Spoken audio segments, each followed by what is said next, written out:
hindi lang siya kabit, nang aagaw pa ng bata. From what I've learned, inayawan ni Gwyneth ang bata. Kaya inako siya ni Helen. Bakit? Ayaw masira ni Gwyneth ang career niya. She was on top. So she gave up her own baby until malaos siya. Now she's trying to revive her career with that cheap TV show. Sino naman tong magaling na ama ng bata?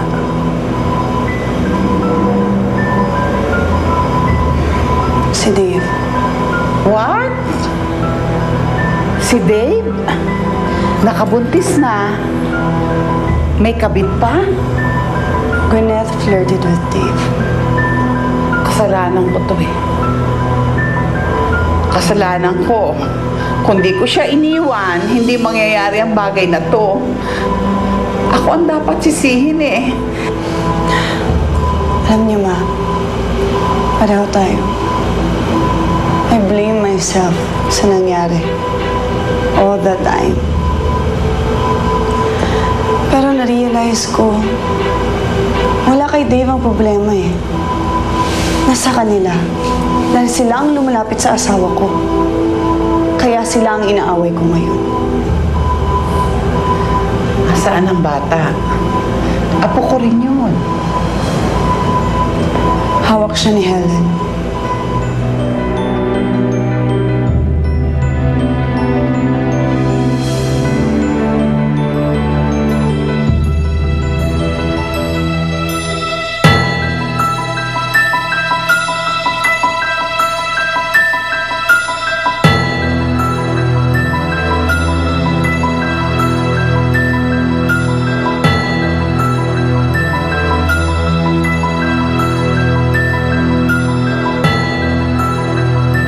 Hello?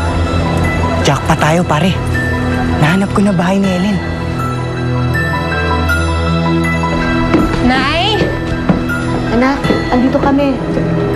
Ay, ako tulog na pala. Nay, nakita na kami ng pamilya ko. Talaga? E di mabuti naman. Oo nga eh. Ang bilis ng pangyayari. Parang nabura yung 5 taon ng pagkakahiwalay namin. Eh, hindi naman pala nila natatanggap yung sulat na pinapadala ko sa kanila noon eh. Paano nangyari? Bakit daw? Eh, hinarang ng madrasta namin. Ay nako, basta ang importante, nagkasundo na kayo ng pamilya mo at nagkaayos na kayo. Diba? Oo nga eh. Unti-unti na ulit naayos ang lahat. Tulog na pala ito. Kanina ka pa tinatanong nito kung anong oras ka daw dadating. Nay? Magagalit po ba kayo kapag doon na kami kila tatay tumira? Siyempre, malulungkot ako.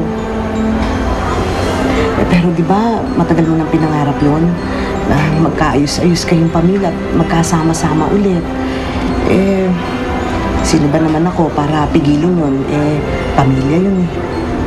Pamilya naman mo namin kayo eh. Sumama na naman kaya kayo sa amin. Naku, tama na, huwag mo na ako intindihin. Okay lang ako. Dadalaw-dalaw na lang ako sa inyo. Saka, babalik muna ako sa Punta Vedra. Hindi pa naman nabibenta yung bahay ko doon eh. Salamat po, Nay. Maraming pong salamat sa lahat-lahat. Kaya ngayon, may ipapakita ko sa inyong litrato.